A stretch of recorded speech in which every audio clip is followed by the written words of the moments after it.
राजगीर अकॅडमीच्या माध्यमातून सुरू होत असलेल्या स्पर्धा परीक्षा मार्गदर्शन या उपक्रमामध्ये आपल्या सर्वांचं मी स्वागत करतो. स्पर्धा परीक्षा यांचे स्वरूप आणि त्यांची तयारी हा आजचा आपला विषय आहे.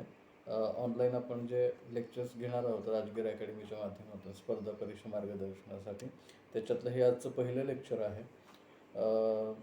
पुढच्या साधारणतः 3 महिन्यामध्ये विविध विषयांच्यावरती परीक्षेच्या संदर्भामध्ये विविध टॉपिक्सवरती आपण सेपरेट लेक्चर्स घेणार आहोत.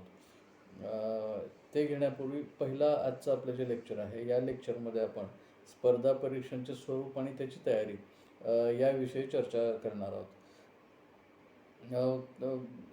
मार्गदर्शनाला सुरुवात करण्यापूर्वी मी तुम्हाला हे सांगू इच्छितो की नुकतीच तुमची एक जाहिरात सध्या आलेली आहे MPSCच्या स्पर्धा परीक्षांच्या संदर्भातली.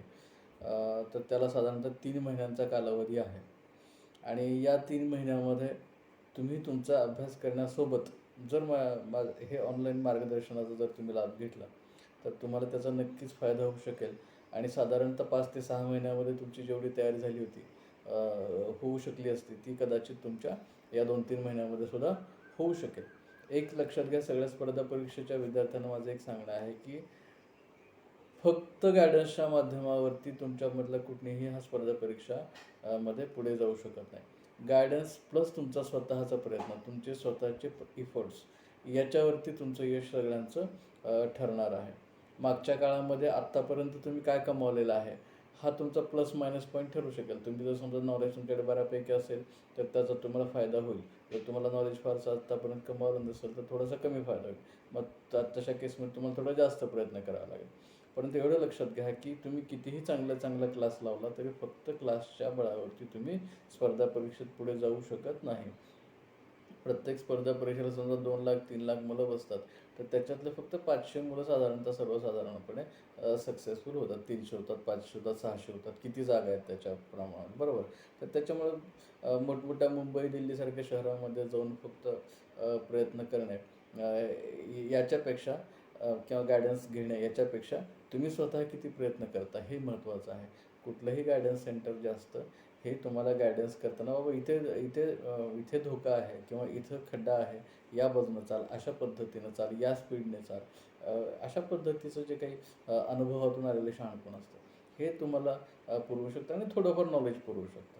अगदी, कारण तो अतिशय वास्ट असतं हा सगळा सिलेबस आणि कोणते प्रश्न विचारले जातील, कसे विचारले जातील हे सांगणं कोणालाही शक्य नसतं. तर त्यामुळं गायडन्स प्लस तुमचे प्रयत्न बरोबर यश, हे तुम्ही सूत्र लक्षात ठेवा आणि चांगलं मार्गदर्शन घ्या. राजगीर अकॅडमीचं घ्या, इतरांच्याकडून घ्यायचं असेल त्यांच्याकडून घ्या, परंतु फक्त मार्गदर्शनावरती अवलंबून राहू नका. आणि स्पून फिडिंग अशा पद्धतीनं तुम्हाला, म्हणजे चमच्यानं दूध पाजणे म्हणतात ना, तर तशा पद्धतीचा गायडन्स तुम्हाला मिळावा अशी अपेक्षा ठेवू नका. कारण जी तुमच्याकडून अपेक्षा ठेवली जाते की तुम्ही स्पर्धा परीक्षा पास झाल्यानंतर ज्या स्वरूपाचं तुम्हाला काम करायचं आहे तर त्या स्वरूपाची पर्सनॅलिटी स्वतःची घडवण्याकडे तुम्ही लक्ष द्या. कारण तिथं जेव्हा तुम्ही स्पर्धा परीक्षेतून एखादे मोठे अधिकारी वगैरे होऊन जाल तुम्ही, तेव्हा काही तिथं तुम्हाला स्पून फिडिंग होणार नाही. तिथं तुमची स्वतःचा कस लागणार आहे. त्याच्यामुळे ज्या माणसामध्ये तशा पद्धतीचा कस आहे तशा माणसांनाच सिलेक्ट करण्याकडे आयोगाचा कल राहणार. हे साधी गोष्ट आहे. तर त्यामुळं तुम्ही स्वतःचा कस वाढवत राहा आणि प्रयत्न करत राहा, त्यातून तुम्हाला यश मिळेल. आता आपला जो विषय आहे स्पर्धा परीक्षांचे स्वरूप आणि तयारी. आता स्पर्धा परीक्षांचं स्वरूप हे असं असतं की तुमच्या ज्या युनिव्हर्सिटीच्या एक्झाम्स असतात किंवा 10वी-12वीच्या एक्झाम्स असतात याच्यापेक्षा स्पर्धा परीक्षांचं स्वरूप थोडंसं वेगळं असतं. म्हणजे तुम्हाला तिथं ठराविक काही 50% मार्क्स मिळाले किंवा 35%च्या वर मिळाले, तुम्ही पास झाला, पुढच्या वर्गामध्ये जाता. मग लगेच तुम्ही सेकंड इयरला जाता, जसं त्याच्यानंतर थर्ड इयरला जाता. मग पहिले 2 वर्षाचा अभ्यासाचा तुम्हाला फायदा होतो, कारण तुम्ही आता थर्ड इयरला जाता. थर्ड इयरचं सिलेबस तुम्हाला शिकायला डिग्री मिळते. तर याच्यामध्ये तसं मिळत नाही. तुम्ही पहिल्या वर्षी स्पर्धेला उतरला, त्या वर्षी तुम्ही प्रयत्न करून आलात त्याच्यामध्ये तरच तुम्हाला तिचा लाभ आहे. पुढच्या वर्षी तुम्हाला त्याचा काही लाभ होत नाही. जो काही अभ्यास केला तो थोडाफार तुमच्या लक्षात असेल तर त्याचा तुम्हाला फायदा होतो. मात्र जसं तुम्हाला इथं ग्रॅज्युएशन लेवलला किंवा 10वी-12वीपर्यंत जो फायदा होतो तसा फायदा इथं मिळत नाही. 60% मिळाले फर्स्ट क्लास मिळाला, 75% मिळाले तुम्हाला डिस्टिंक्शन मिळालं किंवा इंजिनिअरिंगसारख्या ठिकाणी 66.66 वगैरे मिळाले की डिस्टिंक्शन मिळालं, असा प्रकार इथे असत नाही, बरोबर. इथं तुम्हाला त्या परीक्षेमध्ये त्या दिवशी जे काय तुम्ही कराल त्याच्यावरती तुमचं भवितव्य ठरणार आहे. आणि त्याच्या अगोदर आदल्या दिवसापर्यंत तुम्ही किती स्वतःची तयारी केली, किती ज्ञान तुम्ही मिळवलं आहे, हे महत्त्वाचं राहणार आहे. स्पर्धा परीक्षा अनेक वेगवेगळ्या प्रकारच्या असतात. 10वी-12वी नंतर सुद्धा अलीकडे काही स्पर्धा परीक्षा राहिलेत. इंजिनिअरिंग, मेडिकल या फील्डमध्ये जाण्यासाठी, नेव्हीमध्ये जाण्यासाठी, डिफेन्समध्ये जाण्यासाठी, फॅशन डिझायनिंग आहे, ह्युमॅनिटी आहे, सोशल सायन्सेस आहेत, लॉ आहे, प्युअर सायन्स आहे, मॅथमॅटिक्स. वेगवेगळ्या फील्डमध्ये जाण्यासाठी, वेगवेगळ्या इन्स्टिट्यूशन्समध्ये प्रवेश घेण्यासाठी सुद्धा अलीकडे स्पर्धा परीक्षा घेतल्या जातात. पब्लिक सर्व्हिस कमिशनच्या परीक्षा आहेत, त्याच्यामध्ये सिव्हिल सर्व्हिसेस असतात, इंजिनिअरिंग सर्व्हिसेस असतात, एंट्रन्स एक्झाम असतात काही ठिकाणी ग्रॅज्युएशन नंतरच्या, ज्याच्यामध्ये कॅट नावाची एक आहे, कॉमन ॲप्टिट्यूड टेस्ट, IIM सारख्या स्पर्धा, इंडियन इन्स्टिट्यूट ऑफ मॅनेजमेंट सारख्या संस्था प्रवेशासाठी घेतात. गेट नावाची एक्झाम आहे, जी MTech किंवा ME तुम्हाला त्या परीक्षेतून पास झाल्यानंतर होता येतं. जॉईंट टेस्ट असतात MSc PhDसाठी काही. अशा बऱ्याचशा कंबाईंड डिफेन्स सर्व्हिसेस आहेत, बँकेसाठीच्या प्रोबेशनरी ऑफिसर्सच्या आहेत, RBIच्या काही पोस्ट असतात, BEdच्या एंट्रन्ससाठी पोस्ट असतात, नॅशनल इन्स्टिट्यूट ऑफ डिझाईन किंवा फॅशन टेक्नॉलॉजी, या अशा वेगवेगळ्या प्रकारच्या स्पर्धा परीक्षा घेतल्या जातात. एका स्पर्धा परीक्षेचा दुसऱ्या स्पर्धा परीक्षेशी जरी फारसा संबंध नसला तरी काही गोष्टी त्याच्यामध्ये तुम्हाला कॉमन होऊ शकतो. माझ्या स्वतःच्या अनुभवावरून मी तुम्हाला सांगू शकतो की मी MPSCच्या एक्झामची तयारी केली होती. 2 वेळा मी प्रिलिम्स स्वतः क्वालिफाय झालो. बरं, पुढे जे मेन्समधून मला पुढे जाता आलं नाही, त्याची कारणं मी काही इथं सांगत नाही. व्यक्ती तितकी कारणं, परिस्थिती वेगळी असू शकते. परंतु सांगण्याचा माझा हेतू हा आहे की मी ती परीक्षेची तयारी केली असताना दुसऱ्या जेव्हा मी एका गव्हर्नमेंट सेक्टरसाठी प्रयत्न केला एक्झाम, तेव्हा तिथं पण त्यांच्या एंट्रन्स होत्या आणि तिथं त्यांनी जे ॲप्टिट्यूडची कॉमन टेस्ट घेतली, तर त्या ॲप्टिट्यूडच्या टेस्टमध्ये मला 75 जवळपास 68 ते 70 मार्क्स मिळाले असण्याची शक्यता आहे. तर त्याचं कारण काय होतं की मी MPSCसाठी इकडे तोच तयारी केला होता. म्हणजे अभ्यास हा तुमचा सहसा वाया जात नाही, कुठे ना कुठे त्याचा फायदा होतो. आणि स्पर्धा परीक्षासारख्या ज्या स्पर्धा आहेत, हे जी स्पर्धा आहे एक प्रकारे तुम्हाला प्रबुद्ध बनवणारी, सुबुद्ध बनवणारी, तुम्हाला एक चांगल्या प्रकारचा जबाबदार नागरिक, माहितगार नागरिक, अशा म्हणजे जसं तलवारीला धार चढवणे जसं म्हणतात ना, तर तशा प्रकारे तुम्हाला धार चढवणारी गोष्ट आहे. त्यामुळे स्पर्धा परीक्षेत तुम्हाला यश मिळो किंवा न मिळो, तुम्ही स्पर्धा परीक्षेत तुमच्याकडे जर क्षमता असेल, तुमच्याकडे जर वेळ असेल, तर तुम्ही प्रत्येकानं या स्पर्धा परीक्षांच्या मैदानामध्ये उतरलं पाहिजे आणि स्वतःला आजमावलं पाहिजे, असं एक माझं तुम्हाला सर्वांना सल्ला राहणार आहे. स्पर्धा परीक्षामध्ये भारतामध्ये UPSCची एक्झाम ही सर्वात कठीण मानली जाते. त्याच्यानंतर IITचे JEE परीक्षा त्याच्यानंतर सेकंड स्टेजला मानल्या जातात. कॅट जी एक्झाम असते IIMची, इंडियन इन्स्टिट्यूट ऑफ मॅनेजमेंट, तर ही आणखी त्याच्यानंतर थोडीशी कमी कठीणता थर्ड नंबरला मानली जाते. मग या तुलनेमध्ये बघता MPSCची परीक्षा जी आहे ती तशी फार कठीण परीक्षा आहे असं म्हणता येणार नाही, कारण त्याच्यामध्ये तुम्हाला कुठल्याही विषयामध्ये विशेषज्ञ होण्याची त्या अपेक्षा तुमच्याकडून धरली जात नाही. परंतु जे काही ठराविक विषय आहेत, त्यांनी जे काही ठरवलेलं आहे, या विषयामध्ये म्हणजे हिस्ट्री असेल, म्हणजे इतिहास असेल, भूगोल असेल, राजकीय व्यवस्थांच्या संदर्भात असेल, थोडंफार अर्थशास्त्र असेल, थोडंफार घडामोडी असतील, थोडंफार मॅथमॅटिक्स असेल, तर या सगळ्या गोष्टीमधलं एक सर्वसाधारण माणसाला ज्या पद्धतीचं नॉलेज असलं पाहिजे, ते नॉलेज तुमच्याकडे आहे की नाही हे पाहण्याची ही परीक्षा, ही क्वालिफाईंग परीक्षा, बरोबर. एक सर्टन कटआउट आलं की तुम्हाला ते सिलेक्ट करून मुख्य परीक्षेसाठी प्रवेश दिला जातो. तर साधारणतः 3 महिने हा पिरियड आहे. कोणाला वाटलं की 3 महिने हा पिरियड पुरेसा आहे का? तर 3 महिने हा पिरियड पुरेसा आहे, हे मी तुम्हाला खात्रीनं सांगू शकतो. कारण मी जेव्हा पहिल्यांदा स्पर्धा परीक्षेची प्रिलिम दिली होती, तर साधारणतः माझ्याकडे एक 2.5 महिन्यांचा वेळ होता आणि त्या 2.5 महिन्यामध्ये मी ती परीक्षा क्वालिफाय करू शकलेलो आहे प्रिलिमची. पण ती का करू शकलो याचा पण विचार मी जेव्हा तुम्हाला सांगेन, म्हणजे तुम्ही कोणताही माणूस असेल जो अनुभवातून गेलेला आहे, त्याचा अनुभव घेऊन तुम्हाला कोणत्या गोष्टी करायच्या आणि कोणत्या टाळायच्या, हे तुम्ही ठरवू शकता.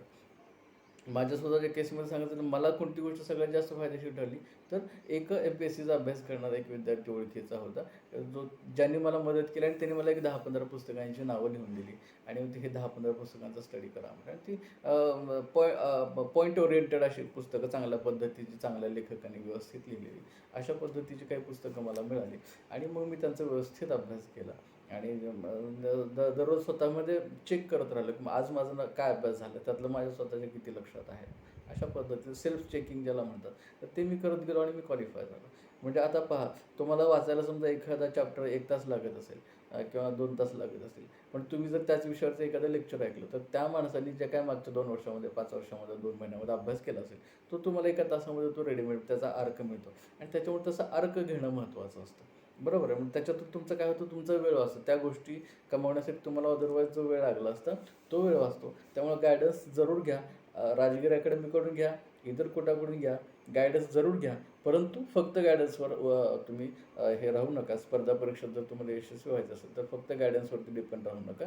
तर गाईडन्सच्या जोडीला तुमचे स्वतःचे प्रयत्न किती चांगल्या पद्धतीने केले आहेत, हे तुम्ही याच्याकडे लक्ष द्या आणि त्याच्यातून मात्र तुम्ही स्पर्धा परीक्षामधून पुढे जाऊ शकता, पास होऊ शकता. ही जी आपली प्रिलिम होणार आहे, तर पहिली MPSCच्या आणि राजगीर अकॅडमी सुरुवातीला आपण MPSCवरच कॉन्सन्ट्रेट करणार आहोत. त्याच्यानंतर पुढच्या स्टेजमध्ये आपण बघू इतरांच्या काय रिक्वायरमेंट्स असतील त्याप्रमाणे. तर ही जी तुमची प्रिलिम होणार आहे, MPSCची राज्यसेवासाठीची प्रिलिम आहे, याच्यामध्ये 2 पेपर तुम्हाला द्यावे लागतात. 2 कंपल्सरी पेपर्स असतात. हे 200 मार्काचे असतात. प्रत्येकी 200 मार्काचे. एकाच दिवसामध्ये घेतले जातात, सकाळी आणि दुपारी, आणि त्यांना 2-2 तासांचा वेळ दिला. म्हणजे एका दिवसामध्ये साधारणतः 4 तास तुम्हाला त्या दिवशी परीक्षेच्या दिवशी स्ट्रगल करायचं आहे. तेवढी तुमची मेंटल कॅपॅसिटी असली पाहिजे. मी सकाळी 6ला उठतो आणि मग दुपारी 2 ते 5 झोप काढायची सवय आहे. तर हे चालणार नाही. तिथला जो टाईम असेल तो टाईम तुम्हाला पाळावा लागेल आणि त्या सवयीने तुम्ही वाटल्यास अभ्यास करायला सुरुवात करा आतापासूनच. बरोबर. टायमिंग्स काय असतात ते बघून घ्या. मध्ये रेस्ट किती असतो तो बघून घ्या आणि साधारणतः एका दिवसामध्ये 4 तास कमीत कमी तुम्हाला तिथे परीक्षेच्या दिवशी स्ट्रगल करायचं आहे, हे तुम्ही लक्षात घ्या. तर हे स्टेट सर्व्हिस प्रिलिमचा हा जो पहिला पेपर असतो, या पहिल्या पेपरमध्ये चालू घडामोडी असतात. चालू घडामोडीच्या संदर्भामध्ये प्रश्न विचारले जातात. महाराष्ट्र आणि भारत म्हणजे भारताचा इतिहास, विशेष संदर्भ महाराष्ट्राशी, अशा पद्धतीनं तो इतिहासावरचे प्रश्न असतात. महाराष्ट्र, भारत आणि जग याच्या संदर्भातला भूगोल तुम्हाला विचारला जातो. राजकारण आणि प्रशासन या संदर्भातले प्रश्न तुम्हाला विचारले जातात. याच्यामध्ये भारतीय संविधान आहे, भारताचे संविधानाच्या माध्यमातून आलेली भारतीय राजकीय व्यवस्था आहे, पंचायत राज आहे, म्हणजे जे तुमचं 73 आणि 74व्या घटनादुरुस्तीनंतर आपण पंचायत राज संस्थांना आता हे जे काही वैधानिक स्वरूप दिलेलं आहे, तर त्याच्या संदर्भामध्ये तुमच्या ज्या नगरपालिका आहेत, महानगरपालिका आहेत, ग्रामपंचायती आहेत, पंचायत समित्या आहेत, तर त्यांच्या संदर्भातलं ग्रामीण आणि शहरी प्रशासन आणि सार्वजनिक धोरणांचं स्वरूप आहे, याच्याविषयी प्रश्न तुम्हाला त्याच्यामध्ये विचारले जातात. सामाजिक आणि आर्थिक विकास याच्यामध्ये शाश्वत विकास, गरिबी, त्याच्या संदर्भातल्या सरकारी योजना वगैरे, त्याच्यानंतर लोकांना इन्क्लुजन ज्याला म्हणतो आपण, समावेश, त्याच्यानंतर लोकसंख्या, सामाजिक धोरण, पर्यावरण, जैवविविधता, हवामान बदल आणि जनरल सायन्स म्हणजे फिजिक्स, केमिस्ट्री, थोडंसं बायोलॉजी वगैरे याच्याशी थोडेसे संबंधित प्रश्न. जनरल सायन्स म्हणजे फिजिक्सविषयी जनरल थोडंफार विचारलं जाईल. हे असं पहिला पेपर आणि त्याच्यानंतर दुसरा पेपर पण त्याच्यामध्ये असतो. हे अशा स्वरूपाचे हे फर्स्ट आणि सेकंड असे 2 पेपर होतात. मुख्य परीक्षा तुमची ही 800 गुणांची असते. आता सेकंड पेपर जो आहे तुमचा MPSC प्रिलिमचा, या सेकंड पेपरमध्ये तुम्हाला कॉम्प्रिहेन्शन असतं, म्हणजे पॅराग्राफवर दिले जातात आणि त्याच्यावरचे प्रश्न तुम्हाला विचारले जातात. इंटरपर्सनल स्किल्स, त्याच्यानंतर त्याच्यामध्ये कम्युनिकेशन स्किल्सचा समावेश आहे. लॉजिकली रिझनिंग आहे, म्हणजे ज्याला बुद्धिमापन आपण ज्याला म्हणतो ना, ते त्याच्यामध्ये आहे. त्याच्यानंतर काही तुम्हाला डिसिजन मेकिंग दिलं जाईल. जनरल मेंटल ॲबिलिटी तुमची पाहिली जाईल आणि बेसिक न्यूमरसी म्हणजे साधारणतः 10वी-12वीच्या लेवलचं, आणि मराठी आणि इंग्रजी, हे अशा स्वरूपाचं त्याच्यामध्ये फर्स्ट आणि सेकंड हे 2 पेपर असतील. तर याची तयारी आपण जसे लेक्चर्स येतील तसे आपण तुम्हाला काही आयडिया देत जाईल. पण सगळ्यात महत्त्वाचे जे राहील ते तुमची स्वतःची ॲबिलिटी आणि तुमचं स्वतःचं प्रयत्न, तुम्ही स्वतः किती स्ट्रगल करताय, हे महत्त्वाचं आहे. मुख्य परीक्षा तुम्ही प्रिलिमला पास झालं तर तुम्हाला त्याच्यानंतर मुख्य परीक्षेसाठी बोलवलं जातं आणि ही मुख्य परीक्षा ही तुमची 800 गुणांची असते MPSCच्या संदर्भामध्ये आणि त्याच्यानंतर मुलाखत 100 गुणांची असते. बरोबर. मुख्य परीक्षा आणि मुलाखत याची जी टोटल होईल त्याच्यातून तुमचं सिलेक्शन ठरतं. काही लोक असं म्हणतात की बाबा मुलाखतीमध्ये आम्हाला नापास केलं किंवा मुलाखतीमध्ये काढलं, तर तसं काही शक्यतो होणार नाही, होत नाही, कारण हे मुख्य परीक्षा आणि मुलाखत या दोन्हींचं तुम्हाला वेटेज काढून त्या पद्धतीनं सिलेक्शन केलं जातं. तर ते तुम्ही लक्षात घ्या. याच्यामध्ये पेपर 1 जो असतो तो मराठी आणि इंग्रजी असतो. त्याच्यामध्ये एकच प्रश्नपत्रिका असते आणि 2 उत्तरपत्रिका तुम्हाला दिल्या जातात. 50-50 मार्काचे 2 पेपर असतात. तर टोटल 3 तासांचा पिरियड तुम्हाला मिळतो. त्याच्यानंतर पेपर 2 जो असतो तो त्याच्यामध्ये पण पुन्हा मराठी आणि इंग्रजी असतात 50-50 मार्काचे. परंतु पहिला पेपर जो असतो तो साधारणतः 12वीची लेवल तुम्हाला एक्सपेक्ट केली जाते आणि दुसरा पेपर जो आहे तो डिग्री लेवल तुम्हाला कन्सिडर केली जाते, डिग्री लेवलचं नॉलेज. आणि मग त्याच्यानंतर GS 1, 2, 3 आणि 4 याच्यामध्ये इतिहास आणि भूगोल आहे, भारतीय संविधान आणि राजकारण आहे, मानव संसाधन आणि मानवी हक्क किंवा मानवाधिकार, आणि त्याच्यानंतर अर्थव्यवस्था आणि विकासाचे अर्थशास्त्र, कृषी विज्ञान, तंत्रज्ञान याचा एक पेपर असतो. म्हणजे इतिहास, भूगोल, भारतीय संविधान, राजकारण, मानव संसाधन, अर्थशास्त्र थोडंफार, नियोजन वगैरे. तर या गोष्टींचा समावेश मुख्य परीक्षेमध्ये आहे. म्हणजे तुम्ही पूर्वपरीक्षा जरी पास झालं तरी तुम्हाला पुन्हा मुख्य परीक्षेमध्ये या सगळ्या गोष्टींना सामोरं जावं लागणार आहे. म्हणजे हे विषय जर तुम्हाला आवडत असतील किंवा ह्या विषयामध्ये खोलवर जाण्याची जर तुमची तयारी असेल तर तुम्ही या परीक्षेला उतरलं पाहिजे. म्हणजे कोणत्याही फील्डमध्ये तुम्ही अगोदर ठरवलं पाहिजे तुम्हाला नेमकं करायचं काय, तुम्हाला आवडतं काय, तुमची पर्सनॅलिटी कशी आहे, तुमचा कल कुणीकडे आहे, कोणत्या विषयाचा अभ्यास करण्यात तुम्हाला जास्त आनंद होतो, कोणत्या विषयाचा अभ्यास करायला तुम्हाला आवडत नाही. मग तुम्हाला जर आवडतच नसले एखादा विषय तर तुम्हाला त्या विषयाचा अभ्यास फार चांगल्या पद्धतीने करता येणार नाही. दोन गोष्टीत, एक तर तुमचा कल असला पाहिजे आणि नसेल तर मग तुमचा निश्चित असला पाहिजे, ठीक आहे मला आवडत नाही तरी मी याच्यामध्ये घासून घासून काय कसं ना याच्यामध्ये मी मार्क्स काढतो. हा विषय एक 5 मधला हा विषय मला एक आवडत नाही तरी पण मी याच्यासाठी प्रयत्न करतो. इतर लोक 2 तास करतात, मी 4 तास करतो. अशी तयार ठेवली तर तुम्ही सक्सेसफुल होऊ शकता. कोणत्याही स्पर्धा परीक्षेमध्ये यशस्वी व्हायचं असेल तर तुम्हाला लॉजिकल थोडं थिंकिंग करावं लागेल आणि थोडंसं प्रॅक्टिकल व्हावं लागेल. तुम्हाला स्वतःला ओळखावं लागेल. तुम्हाला काय आवडतं करायला. तुम्हाला जर समाजातले गुन्हेगारी वगैरेपासून दूर राहावंसं वाटेल, तुम्हाला चौकशीच करावं वाटेल, मग तुम्ही IPS किंवा किंवा जे महाराष्ट्र पोलीस सर्व्हिस आहे, अशा पोलीस सर्व्हिसकडे तुम्ही जाण्याचं आवश्यकता नाही आहे. तुम्हाला टेक्निकल विषय आवडत असतील तर मग तुम्ही तांत्रिक सेवामध्ये गेला पाहिजे. तांत्रिक विषय आवडत नसतील, इकडे तुमचं जास्त गती असेल सोशल फील्डमध्ये, तर मग या विषयांच्याकडे तुम्ही आलं पाहिजे. इतिहास, भूगोल, राज्यशास्त्र, अर्थशास्त्र हे विषय तुम्हाला आवडत असेल, त्याच्यामध्ये तुम्हाला चांगली गती असेल तर तुम्हाला या परीक्षेमध्ये पास होण्याचे चान्सेस तुमचे जास्त आहेत. त्याच्यानंतर रिलॅक्सेशन. आता आम्ही बऱ्याच वेळा बघतो की बरेच लोक म्हणतात आता जाहिरात आलेली आहे, आता एक क्षणसुद्धा विश्रांती नाही. असं नाही आहे, हे चुकीचं आहे. जे लोक असं म्हणतात, एक क्षणसुद्धा विश्रांती नाही म्हणजे आपण मशीन आहोत का एक क्षणसुद्धा विश्रांती न घेता काम करायला.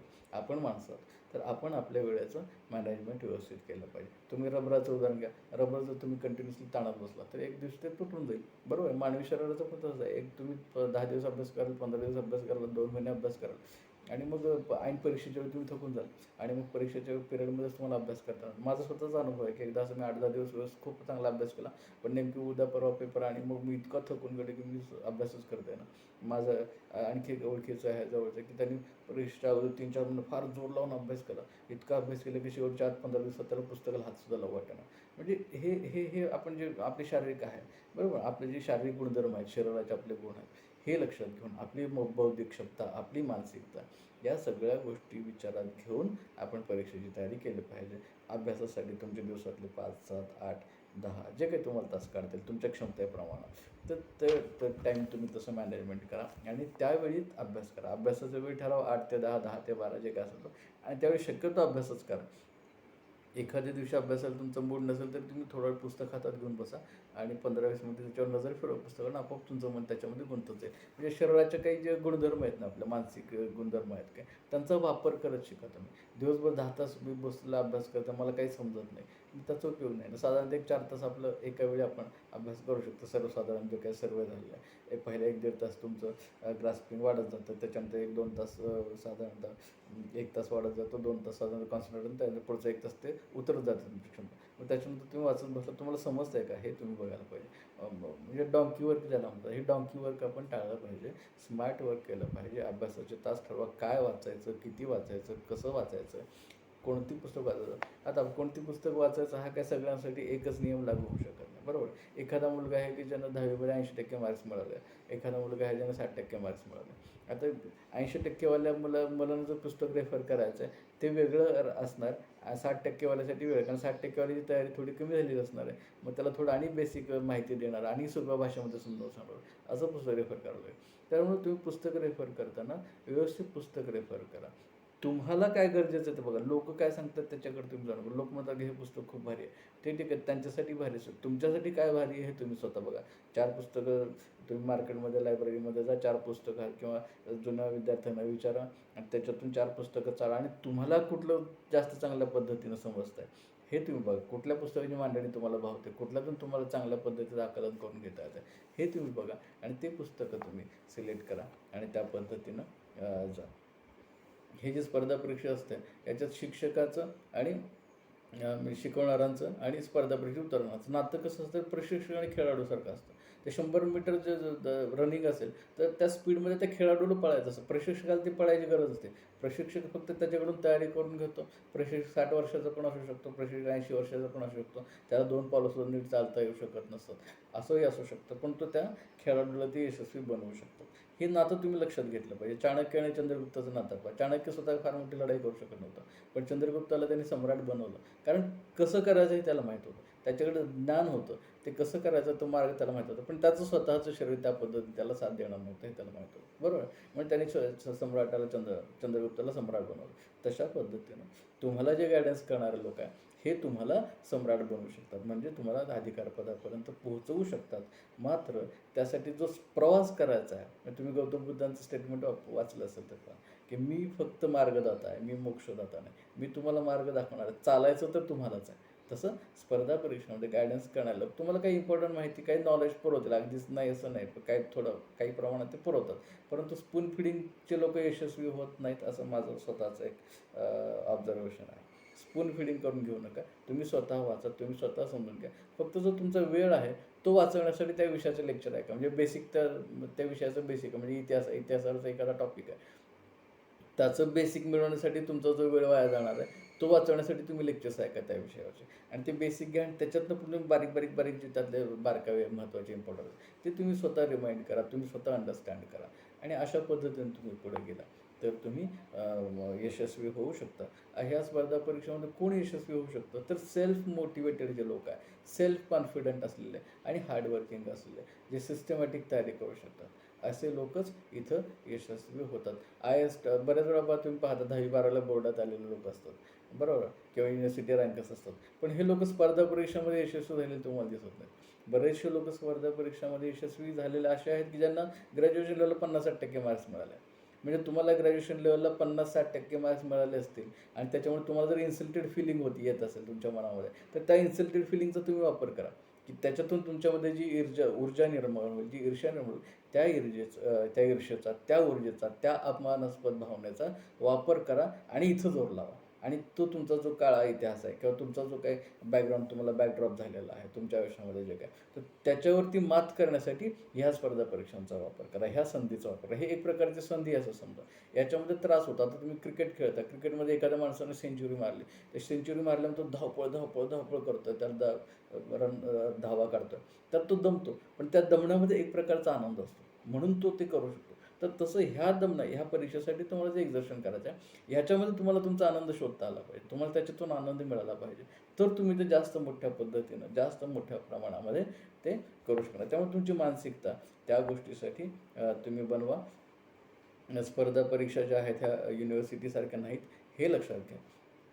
परीक्षेचा अभ्यास करताना सगळ्यात पहिलं काम हे करा की परीक्षेचा सिलेबस काय आहे हे तुम्ही प्रत्येकाने बघितलं पाहिजे. मी तुम्हाला थोडक्यात मगाशी सांगितलेलं आहे, पण MPSCच्या वेबसाईटवरती सिलेबस आहे, तो सिलेबस डाउनलोड करून एका पानामध्ये तो सिलेबस आहे. त्यांनी फक्त ब्रॉड आउटलाईन दिलं असतं, त्याच्या आतलं ते काही विचारू शकतील. परंतु त्या ब्रॉड आउटलाईन, कारण ब्रॉड आउटलाईन असली तरी सध्याचं जगातलं नॉलेज हे करोडोपट जास्त आहे, बरोबर. त्याच्यातली ब्रॉड आउटलाईन जरी असली तरी ती फार त्याची विचार केला तर एकंदर ज्ञान जे सध्या जगात उपलब्ध आहे त्याच्या तुलनेमध्ये पाहिलं तर मुठभर आहे, छोटंसं आहे. पण त्याला तुम्हाला कॉन्सन्ट्रेट करायला पाहिजे. इतर ठिकाणी तुम्ही कॉन्सन्ट्रेट करून इतर गोष्टी वाचून उपयोग नाही. तर हे जे पॉईंट्स आहेत, हे जे टॉपिक्स आहेत, तर त्या टॉपिक्सशी रिलेटेड तुम्हाला प्रश्न विचारले जाणार. त्यामुळे त्या टॉपिकशी रिलेटेड जास्तीत जास्त ज्ञान मिळवणं तुम्हाला शक्य आहे. त्यामुळे पहिल्यांदा तुम्ही सिलेबस माहीत करून घ्या आणि चांगली पुस्तकं निवडा, जी तुम्हाला मिळतील ती निवडा. म्हणजे असं काही नाही की मी कुठेतरी खेडेगावात राहतो, सोलापूरमध्ये राहतं, एखाद्या दिल्लीमध्ये राहतं, दिल्लीतले सगळेच मुलं काय IAS होत नाहीत, बरोबर. मुंबईतले सुद्धा सगळेच मुलं IAS होत नाहीत किंवा MPSC जे काय त्यांचे स्टेटचे असेल ते सगळे क्वालिफाय होत नाहीत. क्वालिफाय कोण होतं, ज्याच्यामध्ये कपॅसिटी असते, बरोबर. राजा वही बनेगा जो हकदार होगा, तुम्ही ऐकलं असेल पुढचं स्टेटमेंट, बरोबर. ज्याच्याकडे कपॅसिटी आहे आणि जो आपल्या तलवारीला धार लावायला तयार आहे तो माणूस यशस्वी होणार आहे. म्हणजे तुम्ही महाभारतामधलं उदाहरण घेतलं तर अर्जुन यशस्वी होतो, परंतु एकलव्यसुद्धा यशस्वी होऊ शकतो, बरोबर. तुम्हाला जे बॅकग्राऊंड मिळेल त्याचा वापर करा, तुम्हाला ज्या पद्धतीचा गायडन्स मिळाला त्याचा वापर करा, तुम्हाला ज्या पद्धतीची पुस्तकं मिळाली त्याचा वापर करा आणि त्याच्यातून तुम्ही स्वतःला सिद्ध करा. तुम्ही पुढं दाखवा, तुमच्या कष्टाची आपोआप योग्य ठिकाणी दखल घेतली जाईल आणि तुम्हाला तुमच्या कॅपॅसिटीप्रमाणे यश मिळू शकतं. पण सातत्य पाहिजे तुमच्यामध्ये. यावर्षी मी क्वालिफाय न झालो मग मी आता अभ्यास सोडून देतो असं नाही. तुम्हाला 2 वर्ष, 3 वर्ष, 4 वर्ष ह्याचं कॉन्सन्ट्रेशन करावं लागेल. नसेल तर तुमच्यातले काही पालक हुशार असेल, मुलांचं कल त्यांना कळत असेल, तर 10वी-12वीपासून सुद्धा अलीकडे बरेच लोक अभ्यास सुरू करतात. म्हणजे तो जो पुढचा वेळ तुमचा 2-3 वर्षाचा, 5 वर्षाचा जाणार आहे, तो आत्ताच तुम्ही त्या दिशेनं चालत असल्यामुळे आता तर ग्रॅज्युएशन स्कूलसुद्धा निघाली या विषयातले, MPSC, UPSCसाठी, ॲडमिनिस्ट्रेटिव्ह सर्व्हिसेससाठी. त्याच्यामुळे आणि तुमची कॉम्पिटिशन तशा लोकांशी आहे. तुमची कॉम्पिटिशन 2 लाख लोकांशी नसते. तुमची कॉम्पिटिशन वरच्या 500-600 लोकांशी असते. त्यांच्या तुलनेमध्ये तुम्ही सरस ठरला तर तुम्ही क्वालिफाय होणार आहात. बरोबर. तुमच्याकडे तुम्ही क्वालिफाय झाला नाही म्हणजे तुमच्याकडे क्वालिटी नाही असा त्याचा अर्थ मुळात अजिबात नसतो. क्वालिटी सगळ्यामध्ये असते, बऱ्याच लोकांमध्ये असते, परंतु संधी लिमिटेड असते. की आपल्याकडे सरकारी धोरणाप्रमाणे 200, 400, 500 लोकांमध्ये आपण एका जिल्हाधिकाऱ्यामध्ये आपण तो पूर्ण जिल्हा हँडल करतो. किंवा काय 5-7 उपजिल्हाधिकाऱ्यामध्ये पूर्ण जिल्हा आपण तो हँडल करतो. त्यामुळे तेवढं 5-7च जागा असतात. तर नाईलाज होतं परत. आपल्याकडे कॅपॅसिटी असली तरी कदाचित आपण क्वालिफाय होणार नाही. परंतु जे नॉलेज तुम्ही मिळवलं आहे त्या नॉलेजच्या बळावर दुसरी एखादी चांगली पोस्ट, दुसरं एखादं चांगलं काहीतरी तुम्ही अचीव करू शकता. तर त्यामुळे परीक्षेत यशस्वी होईल की न यशस्वी होईल ही गोष्ट तुम्ही बाजूला प्रयत्न करत राहा. प्रयत्नांती परमेश्वर लोक म्हणतात. आपण प्रयत्नांती यश असं म्हणूया.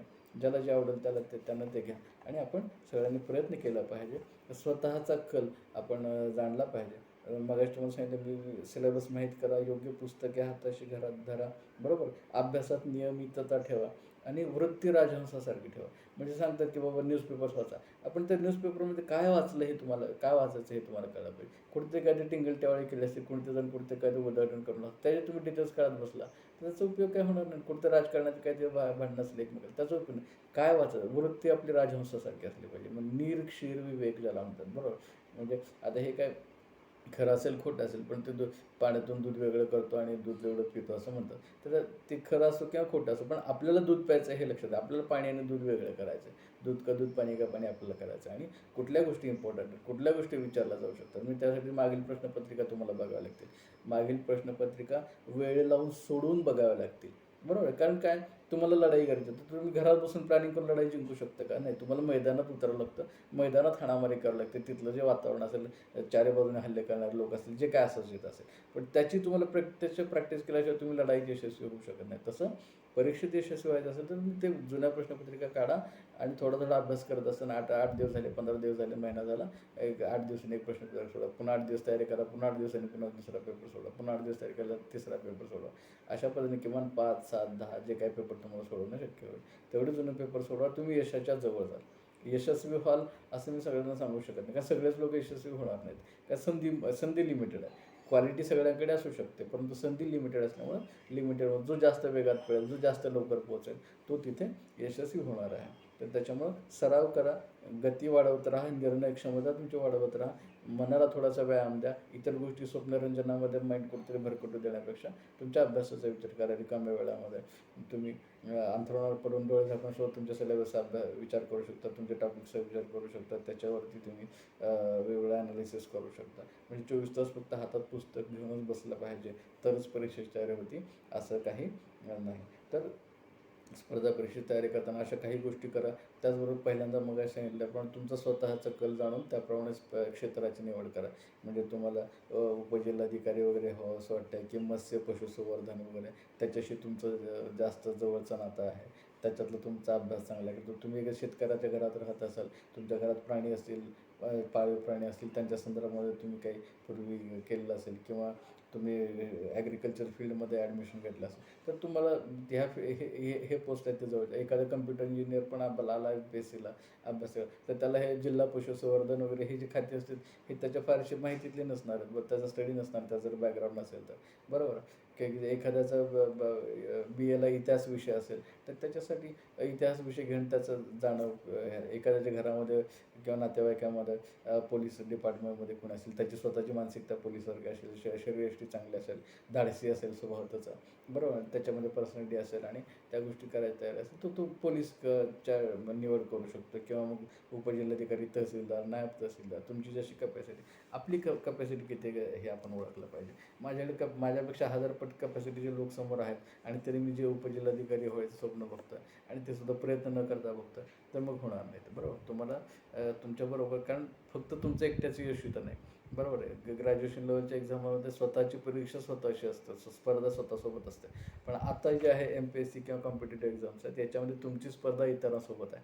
तुमच्या परफॉर्मन्स बरोबरच इतरांचा परफॉर्मन्स चेक केला जाणार आहे आणि ज्याचा परफॉर्मन्स चांगला तो यशस्वी होणार आहे. त्यामुळे फक्त तुम्ही एकट्यानं मी एवढा अभ्यास करून पण पास झालो नाही असं होऊ शकतं, बरोबर, असं होऊ शकतं. मग तुम्ही पुढच्या वर्षी परत प्रयत्न करा, नसेल तर मग दुसरीकडे कुठे 2 वर्षांनी 4 वर्ष चान्स होते. नेहमी तुम्ही प्लॅन बी तुमचा रेडी ठेवा. जर मी या 2 वर्षामध्ये, 3 वर्षामध्ये, 5 वर्षामध्ये यशस्वी झालो नाही, तर मी काय करणार आहे, हा तुमचा प्लॅन बी रेडी राहू द्या. काही लोक म्हणतात की नाही, दुसरा विचारच करणार नाही, मी आता ह्या मार्गात जाणार नाही, यशस्वी होणार. काही लोक तशा पद्धतीने स्वतःला ग्रूम करण्याचा प्रयत्न करतात. परंतु तुम्ही हे लक्षात घेतलं पाहिजे की लाखो लोक आहेत तयारी करणारे आणि पोस्ट कमी असतात. 2 लाख 5 लाख लोकांमध्ये 200 400 500 लोक निवडले जाणार आहे. तर त्याच्यामुळे कोण निवडलं जाईल, कसा निवडलं जाईल, परीक्षेच्या दिवशी तुमचा परफॉर्मन्स कदाचित बिघडेल. कारण प्रत्येक खेळाडू पाहिजे दररोज सेंचुरी मारत नाही, एक दिवस सेंचुरी मारतो, दुसऱ्या दिवशी विनर आउट होतो. मग त्याच्यामध्ये पण त्याचा परफॉर्मन्स, तुमचं परीक्षेच्या दिवशी तुमचा परफॉर्मन्स नाही चांगला झाला तर तुम्हाला कदाचित यश मिळू शकणार नाही, किंवा त्या दिवशी दुसऱ्या एखादा तुमच्याशी चांगला परफॉर्मन्स झाला त्याला यश मिळू शकतं. त्यामुळे हे थोडंसं अनिश्चितता आहे त्याच्यामध्ये. पण एक पोस्ट नाही मिळाली तर दुसरी मिळू शकते, दुसरी नाही मिळाली तर तिसरी मिळू शकते, किंवा मग त्या नॉलेजचा उपयोग करून तुम्ही चौथ्या 5व्या ठिकाणी कुठंतरी वेगळ्या ठिकाणी जाऊ शकते, यश मिळू शकते. त्यामुळे तयारी करत राहा, मात्र प्लॅन बी शक्यतो रेडी ठेवा, म्हणजे फार मोठ्या प्रमाणात फ्रस्ट्रेशन येणार नाही. कारण मी UPSCची तयारी करणारी MPSCची लोक बऱ्याच बघितले, 7-7, 8-8, 10-10 वर्ष तयारी करतात आणि 8 वर्षात पण ते यशस्वी होत नाही आणि मग पुढं काय करायचा हा प्रश्न त्यांच्यापुढे होतो. मग त्यांचं लग्न पण जमत नाही, कारण त्यांना दुसरी कुठली नोकरी नसते, दुसऱ्या कुठली नोकरीसाठी त्यांनी ती काही तयारीच केली नसते, प्रयत्नच केला नसतो, तर पूर्ण 8 वर्ष त्यांची वाया गेलेली असतात. तर हे असं पण तुमचं होऊ देऊ नका. दोन्हीकडे लक्ष ठेवा. तुमचं स्वतःची कपॅसिटी किती आहे बघा, तुम्ही त्या कॉम्पिटिशनमध्ये खरंच उतरण्याची तुमची कपॅसिटी आहे का, तेवढं तुमचं कष्ट आहे का, तेवढं तुमच्यामध्ये नॉलेज, बुद्धिमत्ता आहे का, तेवढं तुम्ही स्वतःला धार लावायला, कष्ट घ्यायला तयार आहात. या सगळ्या गोष्टींचा विचार करून त्या पद्धतीनं तुम्ही निर्णय घ्या. प्रॉपर स्ट्रॅटेजी ठरवा, टार्गेट्स ठरवा की बाबा 3 महिने राहिले, मग या पहिल्या महिन्यामध्ये मी काय करणार आहे, कुठल्या कुठल्या विषयांचा अभ्यास करणार आहे, किती सिलेबस माझा कव्हर झाला पाहिजे, 8 दिवसामध्ये किती व्हायला पाहिजे. आज बसला अभ्यासाला तर फार 3 महिन्याचं टेन्शन आजच घेऊ नका. आज सकाळपासून संध्याकाळपर्यंत किंवा झोपण्यापूर्वी मला काय काय करायचं आहे ते ठरवा आणि तेवढं तुमचं होतं घ्यायचा प्रयत्न करा आणि शांत राहा.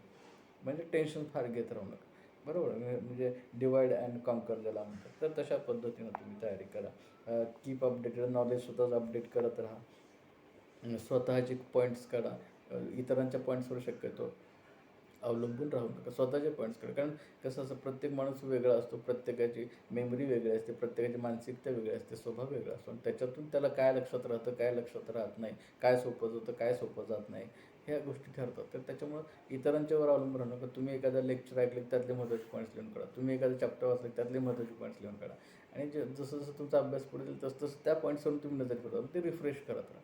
मग याच्यातून तुमची तयारी चांगली आहे आणि तुम्ही परीक्षेत पास होणार की नाही हे तुम्हाला आजच सांगता येईल. म्हणजे उद्या परीक्षा तर तुम्ही आज सांगू शकाल, हां मी पास होणार आहे, 100% मी पास होणार, क्वालिफाय तर नक्कीच होणार, हे सांगू शकाल. का सांगू शकाल, तर तुम्हाला माहिती आहे की सिलेबस काय आहे आणि त्याच्यातलं किती आत्ता माझ्या डोक्यात, रोज चेक करत राहा डोक्यामध्ये. मी 10 तास अभ्यास केला की 15 तास अभ्यास केला, याला नुसतं महत्त्व देऊ नका. माझ्या डोक्यामध्ये आज काय आहे, मी कितपत प्रश्नाचे उत्तर आज या मोमेंटला देऊ शकतो, हे तुम्ही बघत राहा. जो टॉपिक वाचला त्याच्यावरच्या तरी प्रश्नाची उत्तरं तुम्ही पुस्तक न बघता व्यवस्थित देऊ शकताय की नाही हे तुम्ही रोज चेक करा आणि याच्यातून तुम्ही पुढं जाऊ शकाल. कमिटेड राहा, सातत्य हे करा, सातत्यपूर्ण प्रयत्न करा आणि अनुभवी व्यक्तीकडून मार्गदर्शन घ्या.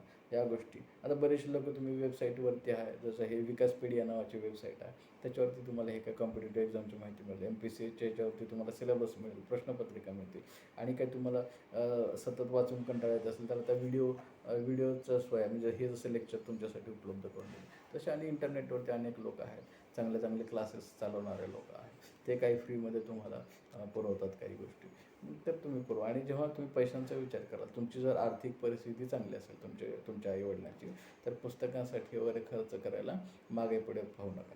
कारण जे तुम्ही कमवायला निघालेलं आहात ती फार मोठी गोष्ट आहे. म्हणजे उपजिल्हाधिकारीसारखी पोस्ट आहे, तहसीलदारसारखी पोस्ट आहे, एखादा पोलीस अधिकाऱ्याची पोस्ट आहे, ह्या खूप मोठ्या पोस्ट आहेत. आर्थिकदृष्ट्या विचार केला तर तुम्हाला फार मोठा मोबदला भविष्यामध्ये मिळून देणार, प्रतिष्ठा मिळवून देणार, तुम्हाला आयुष्याचं एक मानसिक समाधान काम करण्याचं मिळवून देणार आहेत. तर त्याच्यामुळं आज जर तुमची कॅपॅसिटी असेल तर तुम्ही त्या गोष्टींचा फार विचार करू नका. ₹200 पुस्तक आहे, 500चं ठीक आहे, 500 तर 500 घेऊन टाका. पण ते घेतल्यावर त्याचा अभ्यास व्यवस्थित करा. बरोबर आहे. नसेल तर मग वेगळे मार्ग वापरा. कारण शेवटी इच्छा ते मार्ग असं म्हणतात. तर तुम्ही तुमची इच्छा असेल चांगल्या पद्धतीने या परीक्षेला सामोरं जायची आणि याच्यामध्ये यश मिळवायचे, तर यश तुम्हाला नक्की मिळेल. आज मिळेल, उद्या मिळेल, परवा मिळेल, पण नक्की मिळेल. प्रयत्न करणं आपल्या हातामध्ये असतं. यश देणं न देणं हे त्या परिस्थितीवर अवलंबून राहतं. तर हे मी तुम्हाला पहिलं लेक्चर तुम्हाला मोटिवेट थोडंसं ठेवण्यासाठी, थोडंसं तुमची मानसिकता, तुमची थोडीशी ऊर्जा वाढवण्यासाठी मी हे आजचं पहिलं लेक्चर तुम्हाला दिलं. पुढच्या लेक्चरमध्ये आपण सिलेबसवरती डिटेल चर्चा करू. आता आपली प्रिलिम असल्यामुळे प्रिलिमच्या सिलेबसवरती जास्त चर्चा करू. त्याच्याबद्दल सिलेबस समजून किती तयारी करायला लागणार, कशी तयारी करायला लागणार, काय काय माहीत कोण करणार हे बघू. आणि मग त्याच्यानंतर मी त्या विषयानुसार तुम्हाला काही लेक्चर्स आणि देईल. तर तुमचा अभ्यास प्लस हे लेक्चर्स, बरोबर. तुम्ही स्वतः दुसऱ्या ठिकाणी जॉईन असाल एखाद्या क्लासेसचं गायडन्स, तर तो घेत राहा. तो घेऊन तुमचा स्वतःचा अभ्यास करा. आणि त्याच्या प्लस तुम्हाला गरजेचं वाटलं तर हे या क्लिप्स पण ऐका. तुम्हाला दुसरीकडे कुठे गायडन्स उपलब्ध नसेल तर हे जे राजगड अकॅडमीच्या माध्यमातून आम्ही जे तुम्हाला ह्या क्लिप्स पुरवणार आहोत गायडन्स, तर त्याचा तुम्ही वापर करा. त्याच्यातून नक्कीच तुमचा कमीत कमी वेळ तरी वाचेल. म्हणजे तुम्हाला 5-6 महिने ज्या तयारीसाठी लागले असते अदरवाईज, तर ती तयारी तुमची 2-3 महिन्यामध्ये होऊ शकेल. तर ॲडिशनल सपोर्ट म्हणून एक प्रकारचं टॉनिक म्हणून याच्याकडे पहा. आणि जे काही आम्ही तुम्हाला पुरवतो आहे ते व्यवस्थित घ्या. क्लिप्स पुन्हा पुन्हा ऐका. कारण आणि पुस्तकंसुद्धा दरसळ जास्त करू नका. 10 पुस्तकं एका विषयात घेऊ नका. 2-3 पुस्तकं निवडा आणि रिपीटेडली वाचा ते. कारण तुम्ही रिपीटेडली जेव्हा वाचत जाल तेव्हा रिपीटेडली वाचताना तुमचं ते ग्रास्पिंग अधिक चांगल्या पद्धतीने होतं. तुमचं अंतर्मन असेल, तुमचा मेंदू असेल, तुमचं ते पानांचे आपोआप ग्रास्पिंग होत राहतात. आणि त्यामुळे तुम्ही जेव्हा ते रिपीटेडली वाचता तेव्हा तुम्हाला ते ग्रास्पिंग त्याचं जास्त होत राहतं. आणि मग एकाच विषयावरचं 10 वेळा फपाट पसारा, वेळ वाया जाणं, पुन्हा ग्रास्पिंगसुद्धा न होणं, ह्या गोष्टी टळतील. तर हे माझं लेक्चर तुम्हाला आजचं कसं वाटलं हे तुम्ही कळवा. तुमच्या मनातल्या काही शंका वगैरे असतील तर त्या तुम्ही तिथं अपलोड करत राहा. आणि आपण अशा पद्धतीने पुढचे 2-3 महिने तुम्हाला शक्य तितका आठवड्यातून कमीत कमी एक क्लिप तर मी तुम्हाला देण्याचा प्रयत्न करेन. शक्य झालं तर जास्तसुद्धा देईन. तर आज आपण इथं थांबूया. स्पर्धा परीक्षेचं स्वरूप आणि त्याची तयारी कशी करायची याविषयी मी तुम्हाला काही गोष्टी सांगितलेल्या आहेत. तुमच्या मनामध्ये अजूनसुद्धा काही शंका असतील तर तुम्ही जरूर विचारा. त्या शंकांचं निरसन करण्याचा मी प्रयत्न करतो. थांबूया.